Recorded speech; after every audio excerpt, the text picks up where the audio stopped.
In this video, I'm going to explain the idea of a cone of error and how I hope you might consider it when playing golf. I recently heard a talk by Scott Fawcett. He's the founder of the Decade Golf app. It's really a good app. You might consider buying it.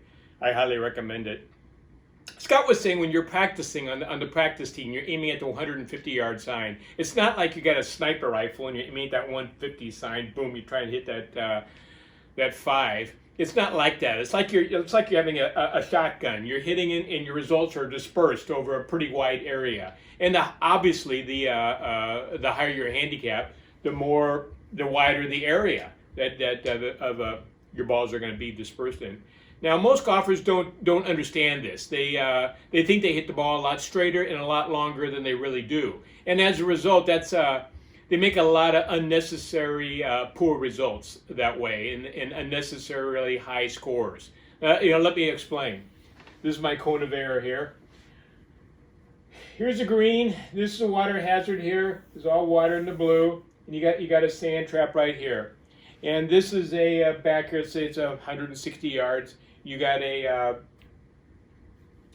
25 handicapper. This is his black. Those black areas are his cone of error. He's a high handicapper. He misses both ways quite a bit. Now you see, if he aims, he thinks he's doing good because he's aiming at the middle of the green, and that's fine. Except he brings the water into play right here. If he had two sand traps here, aiming at the middle of the green would be the right play. But the water is too severe of a penalty. If he does happen to hit in the middle of water, it's going to be 1, and then he's going to have to drop, take a penalty stroke. Now he's 2 back here, and that's just too severe of a penalty. That's going to be a blow-up hole. Now he's got no green to work with. It's tough. He's got to take the water out of play. That means he's going to have to move over here. He's going to aim to the right side of the green. His cone of error, this black cone of error, he's got to move it that way and aim over here. If he ends up over here, he still could, there's no doubt. But it's better being here in 1 than here in 2. That's for certain. Now this red zone here, this is a single-digit handicapper. He's better. And let's say he's coming in here with a 7-iron. And he's decided to aim at the middle of the green. And that's pretty good. Because he's going to be on the green somewhere. Most of the time he's going to be on the green. However, the sand trap is still within his cone of error. If he misses that 7-iron a little bit, he could possibly end up there. So it's better for him to maybe use a 6-iron. If he hits it well, he's back here, and that's fine. If he misses it, when he normally will, he'll be fine. But he'll take this out of play.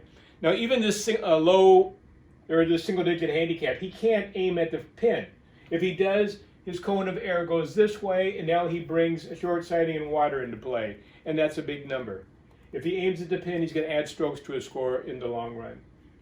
So those are how you consider your cone of error. The 25 handicapper, he has to aim over here. He has to take the water hazard out of play. In the low single-digit handicapper, he has to use extra club and aim in the middle of the green. Neither one can even think about aiming at the flag. As you play golf, every time you play, you look behind the ball, there's going to be a severe miss somewhere. It might be O that you don't want to avoid. It might be OB. It might be an area where you could lose your ball, or a water hazard. Heavy trees. You always got to take the severe error, the severe miss, every play out of play. Where you don't want to go has to be out of play. You have to move away from that. So I hope this helps your perspective a little bit.